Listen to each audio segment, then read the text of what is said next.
जय हिंद साथियों, आप सभी का एक बार फिर स्वागत है आपके अपने यूट्यूब चैनल पर। हाँ, बातचीत कर रहे थे राजस्थान के इतिहास पर और राजस्थान के इतिहास की उसी श्रृंखला को हम एक बार आज फिर आगे बढ़ाते हैं। हमने पिछले वीडियो में बात की थी महाराणा प्रताप के बारे में, और महाराणा प्रताप के बारे में जब भी आप महाराणा प्रताप का नाम सुनते हो तो आपके मन में एक ख्याल आता है कि एक वीर योद्धा थे महाराणा प्रताप, और एक योद्धा की छवि आपके सामने उभर कर आती है। लेकिन महाराणा प्रताप योद्धा तो बेशक थे, महाराणा प्रताप, इसमें कोई संदेह नहीं है कि महाराणा प्रताप एक वीर योद्धा नहीं थे, बल्कि वो एक स्त्री का सम्मान करने वाले भी पुरुष थे। इसके साथ में महाराणा प्रताप और भी बहुत कुछ थे जिसके बारे में अक्सर आप पढ़ना छोड़ देते हैं, और महाराणा इसके बारे में जब आप पढ़ते हैं तो उसके बारे में ज्यादा जानकारियां नहीं लेते हैं। आज हम बात करेंगे कि महाराणा प्रताप इन सभी गुणों के साथ में महाराणा प्रताप अपने काल में काफी ज्यादा स्थापत्य का निर्माण भी करवाया था। उन्होंने कई सारे भवनों का निर्माण करवाया था, उन्होंने बावड़ियों और तालाबों का निर्माण भी करवाया था। उन्होंने अपने सैनिक जो युद्ध में मारे जा चुके थे उनके परिवार को भी किसी प्रकार की उन्होंने सहायता, कई प्रकार से उन्होंने सहायता दी थी।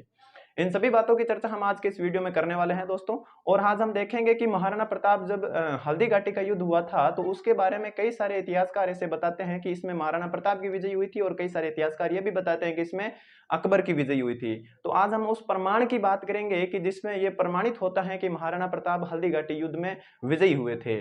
इन सभी बातों की चर्चा आज के इस वीडियो में करने वाले हैं दोस्तों। तो चलिए अपने चलते हैं व्हाइट बोर्ड की तरफ। इस वीडियो को शुरू करने से पहले हम देख लेते हैं कि इसके पीछे वाले वीडियो में हमने कहां पर छोड़ा था, और इससे पहले जो वीडियो है उसमें महाराणा प्रताप के विषय में हमने कौन कौन सी जानकारी ली थी। तो हमने देखा था कि महाराणा प्रताप का जन्म जब होता है 9 मई 1540 को, उसके बाद में अकबर जैसे ही महाराणा प्रताप यहाँ पर मेवाड़ के शासक बनते हैं तो अकबर ने उनको अपनी अधीनता स्वीकार करवाने के लिए कई सारे दूतों को भेजना शुरू कर दिया था। लेकिन महाराणा प्रताप किसी भी प्रकार से अधीनता स्वीकार करने को तैयार नहीं थे, और अंत में उन्होंने हल्दी घाटी के युद्ध में अकबर की सेना का सामना किया था। इसके बाद में जब हमने आगे और पढ़ा था दिवेर के युद्ध के बारे में भी हमने आपको पूरी तरीके से बताया था, फुल डिटेल में बताया था। दिवेर वाला युद्ध आपने अगर नहीं देखा है तो इस वीडियो में देख लीजिएगा। तो हमने दिवेर के युद्ध के बारे में पूरी जानकारी ले ली थी, और दिवेर का युद्ध खास तौर से अमर सिंह के लिए याद किया जाता है। और इसके बाद में हमने आपको यह भी बताया था कि मेवाड़ की मैराथन और मेवाड़ की थर्मोपोली के बारे में भी हमने आपको पूरी जानकारी दी है कि थर्मोपोली क्या है और मैराथन क्या चीजें हैं। इसके बारे में बताने के बाद में हमने आपको लास्ट वाले वीडियो में बताया था कि महाराणा प्रताप को अधीनता स्वीकार करवाने के लिए अकबर ने अपना एक अंतिम अभियान भेजा था, जो कि 1585 ईस्वी में भेजा गया था, और जगन्नाथ कछुआ जो कि आमेर के रहने वाले थे उनके नेतृत्व में भेजा गया था। जगन्नाथ कछुआ को जब भेजा गया था तो जगन्नाथ कछुआ जो है वो एक आमेर के शासक थे, आमेर के रहने वाले थे, और आमेर वाले जो थे वो महाराणा प्रताप के विरुद्ध कई बार आ चुके थे। जैसे कि हमने पहले बताया था कि मानसिंह और भगवंत दास भी आए थे। तो आमेर वाले जब बार बार आ रहे थे तो महाराणा प्रताप जैसे हैं आमेर वालों से चिढ़ गए थे।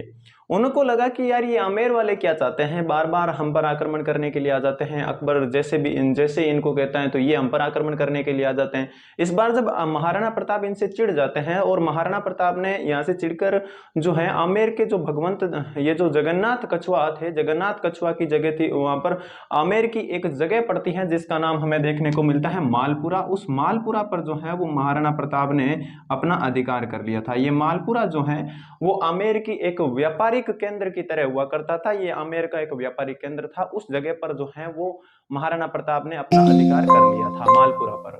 और जगन्नाथ कछुआ जब यहाँ पर महाराणा प्रताप को अधीनता स्वीकार करवाने के लिए आए थे, और जब वापस जा रहे थे तो भीलवाड़ा के पास में उनकी मृत्यु हो जाती है, और वो यहीं पर जो है अपना उनकी छतरी वगैरह बनी भी हुई है। और महाराणा प्रताप मालपुरा पर जब अधिकार कर लेते हैं, और मालपुरा में महाराणा प्रताप के एक चरित्र की जो विशेषता है उसमें हमने आपको पहले भी बताया कि हम महाराणा प्रताप ने कई सारे निर्माण कार्य भी करवाए थे। तो ये जो मालपुरा है, इस मालपुरा पर महाराणा प्रताप ने अधिकार करने के बाद में यहाँ पर कुछ निर्माण कार्य भी करवाया था, जिसके बारे में आप लोगों को देखना चाहिए। तो मालपुरा जो है, यहाँ पर मालपुरा में एक तालाब का निर्माण करवाया था जिसका नाम है झालरा का तालाब।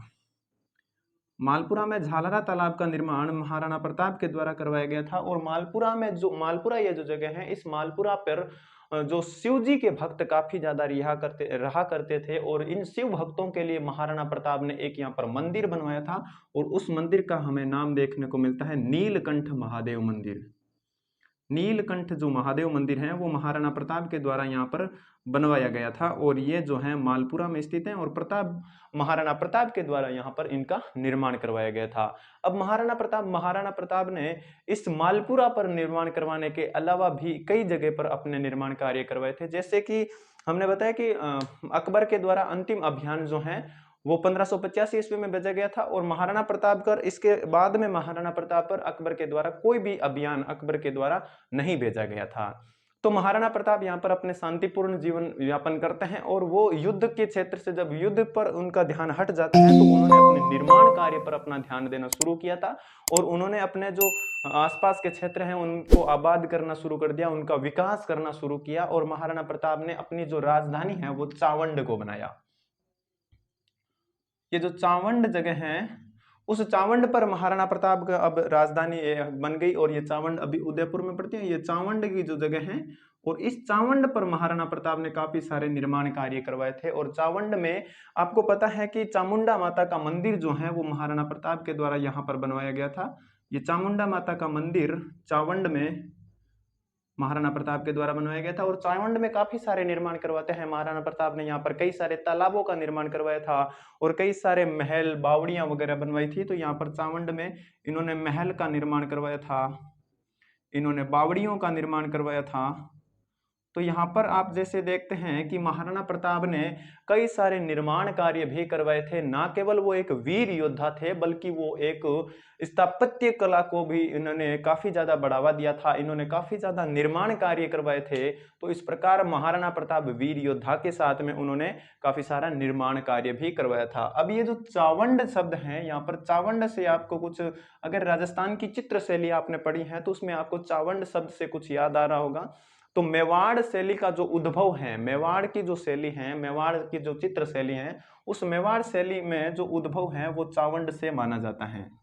वैसे मेवाड़ शैली का उद्भव, वैसे मेवाड़ शैली की जो उत्पत्ति है वो तो पहले हो चुकी थी, लेकिन मेवाड़ शैली अपने स्वतंत्र रूप में, अपने इंडिपेंडेंट फॉर्म में जो है वो इस समय ही आई थी। महाराणा प्रताप के काल में वो है अपने एक स्वतंत्र रूप में आई थी। तो महाराणा प्रताप, ये जो चावंड जगह है ये मेवाड़ में पड़ती है और यही मेवाड़ से ही इस शैली की, मेवाड़ शैली का जो चित्रकार, इस चावंड शैली का एक प्रसिद्ध चित्रकार जिसका नाम है नासिरुद्दीन, वो नासिरुद्दीन जो है वो इसी चावंड शैली का एक चित्रकार हुआ करता था और महाराणा प्रताप का ये दरबारी विद्वान था। अब आप सोच कर देखिए कि नासिरुद्दीन जैसे महान चित्रकार अगर महाराणा प्रताप के दरबार में रह रहे हैं तो वो एक कला प्रेमी व्यक्ति हैं, उसने कला को अपना एक संरक्षण प्रदान कर रखा था, तभी तो इतने महान महान व्यक्तित्व उनके दरबार में रह रहे हैं। महाराणा प्रताप के दरबार में चावंड शैली का उद्भव होता है और इस शैली के जो प्रसिद्ध कलाकार हैं उनका नाम नासिरुद्दीन है। और नासिरुद्दीन जो है वो महाराणा प्रताप के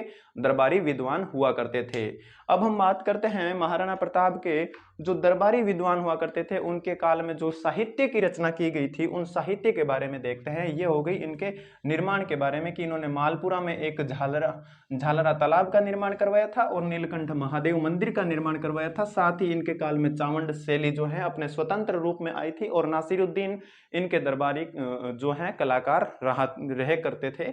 और इनके अब दरबारी विद्वान भी काफी ज्यादा इनके दरबार में रहा करते थे जिन्होंने अपने साहित्य की रचना की थी।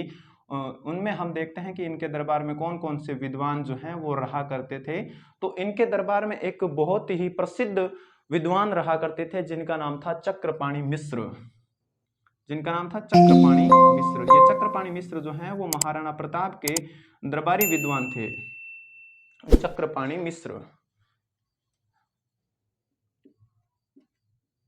चक्रपाणि मिश्र, चक्रपाणि मिश्र ने कई सारी रचना की थी, जैसे कि इनकी रचनाएं हमें देखने को मिलती हैं राज्याभिषेक, राज्याभिषेक, राज्याभिषेक जो रचना है वो चावंड जो है वो चक्रपाणि मिश्र के द्वारा लिखी गई है। और इस जो रचना में है वो इसमें बताया गया है कि कैसे राज्याभिषेक किया जाता है, कौन से मुहूर्त में किया जाना चाहिए, और इसमें सारे राज्याभिषेक के बारे में जानकारी हमें देखने को मिलती है। और ये जो क्वेश्चन है ऐसे पूछा जा सकता है कि राज्याभिषेक रचना जो है वो किसके द्वारा लिखी गई है और इसमें हमें जानकारी किसकी मिलती है। तो इसमें हमें जानकारी मिलती है राज तिलक के बारे में कि कैसे राज तिलक किया जाता है वगैरह वगैरह। जो राज तिलक के संबंध में जो जानकारियां होती हैं वो हमें इस चक्रपाणि मिश्र की किताब राज्याभिषेक से मिलती हैं। और एक इन्होंने किताब और भी लिखी थी जिसका नाम था मुहूर्त माला। इन्होंने मुहूर्त माला नाम की एक पुस्तक और लिखी थी, मुहूर्त माला। मुहूर्तमाला। इस पुस्तक में जो है ये हमें ज्योतिष के बारे में जानकारी मिलती है, एस्ट्रोलॉजी जिसे आप कहते हैं उसके बारे में हमें जानकारी मिलती है कि कैसे नक्षत्र होते हैं, कैसे ग्रह होते हैं और कैसे वो राशिफल वगैरह जो जानकारी हमें देखने को मिलती है वो मुहूर्तमाला से हमें जानकारी मिलती है। और तो ये किताब जो है वो ज्योतिष पर लिखी गई किताब है। और एक पुस्तक इन्होंने और भी लिखी थी, उसका नाम हमें देखने को मिलता है, उस पुस्तक का नाम है विश्व वल्लभ। विश्व वल्लभ, विश्व वल्लभ पुस्तक जो है वो भी चक्रपाणि मिश्र के द्वारा लिखी गई थी और इसमें हमें उद्यान विज्ञान के बारे में जानकारी मिलती है, यानी कि गार्डनिंग के बारे में, यानी हॉर्टिकल्चर के बारे में आप कह सकते हैं, जिसके बारे में हमें जानकारी मिलती है।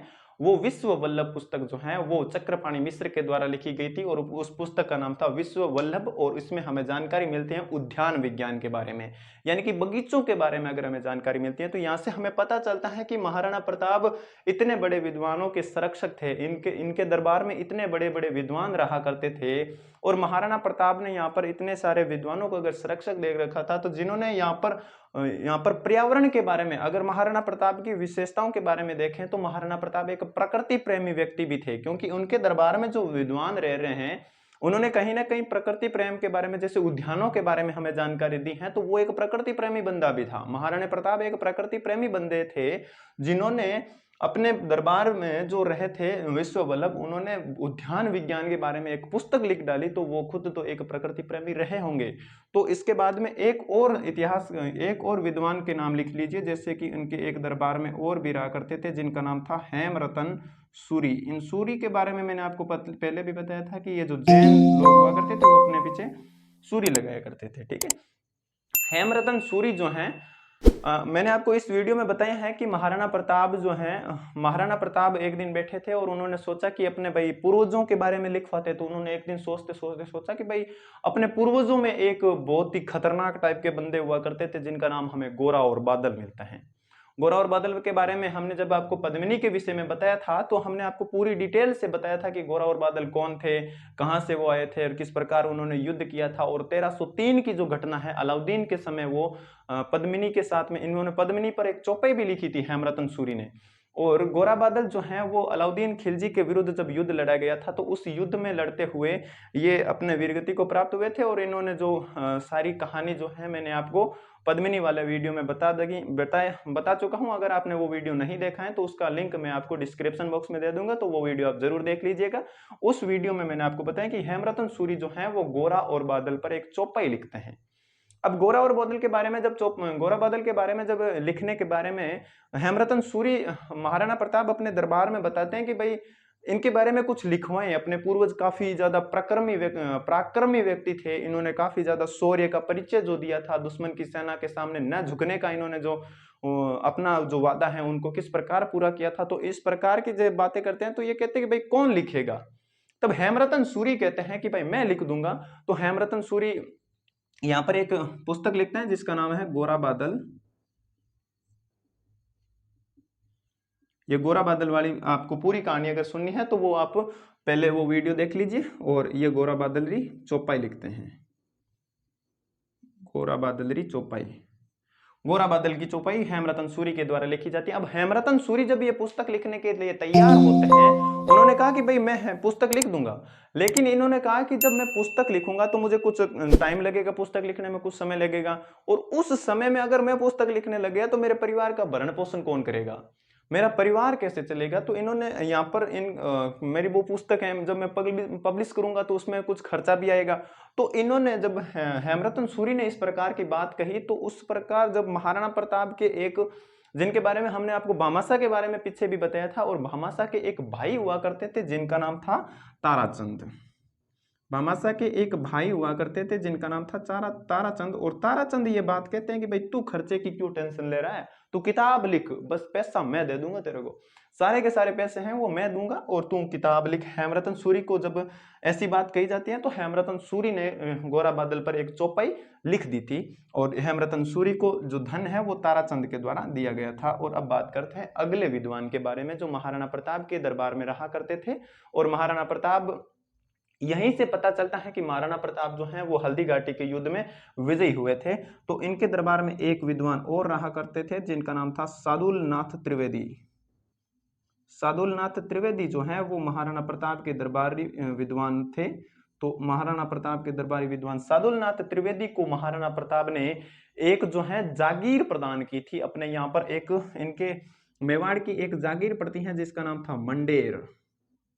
मंडेर जागीर जो है वो सादुलनाथ त्रिवेदी को महाराणा प्रताप ने भेंट की थी। ये मंडेर जागीर जो है वो मेवाड़ का भाग है।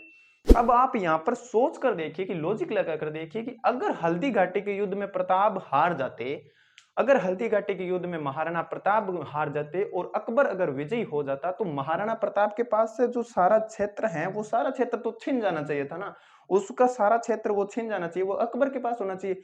लेकिन अब सादुलनाथ त्रिवेदी को महाराणा प्रताप अगर कोई जागीर भेंट कर रहा है तो इससे सिद्ध क्या होता है? इससे सिद्ध होता है कि महाराणा प्रताप इस युद्ध में नहीं हारे थे, बल्कि वो इस युद्ध में अपने विजयी हुए थे और अपने इनके पास की, इनके आसपास की जो सारी जगह हैं वो इनके पास ही रही होगी। भाई इनके पास ही रही होगी, तभी तो इन्होंने किसी को दी थी, किसी को भेंट की थी। ये जो मंडेर की जागीर जो है वो इनको सादुलनाथ त्रिवेदी को भेंट की थी महाराणा प्रताप ने। अब सोच कर देखिए कि अगर प्रताप के पास में ये जागीर है ही नहीं तो वो बंदा कहां से देगा। लेकिन इनके पास में ये जो सबूत है वो ये हमें दिखाता है कि महाराणा प्रताप इस युद्ध में विजयी हुए थे और इस युद्ध में वो विजयी होने के बाद में उन्होंने ये जो जागीर है वो सादुलनाथ त्रिवेदी को भेंट की थी। अब देखते हैं कि महाराणा प्रताप के दरबार में और भी कुछ विद्वान रहा करते थे जिनके बारे में सीधा नाम देके पूछा जा सकता है कि ये जो विद्वान है वो किसके दरबार में रहा करते। तो इनके दरबार में दो और विद्वान भी रहा करते थे जिनका नाम था रामा सांधु और दूसरे का नाम था माला सांधु। रामा सांधु और एक का नाम था माला सांधु और रामा सांधु जो है वो इनके दरबारी विद्वान थे।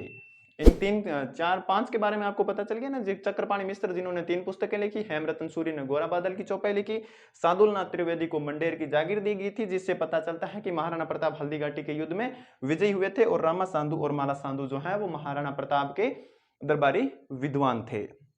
ये इनके दरबारी विद्वानों के बारे में जानकारी हो गई। और निर्माण कार्य के मैंने आपको पहले बता दिया कि इन्होंने मालपुरा में जो है वो मालपुरा में एक नीलकंठ महादेव का मंदिर का निर्माण करवाते हैं और एक जालरा तालाब का निर्माण करवाते हैं। और इन्होंने चावंड शैली के नासिरुद्दीन जो है वो इनके दरबार में रहा करते थे। अब आप सोचेंगे तो पता चलेगा कि महाराणा प्रताप हर तरह से अपने इनका जो आयाम है, इनका जो जीवन का जो आयाम है वो बहुआयामी है।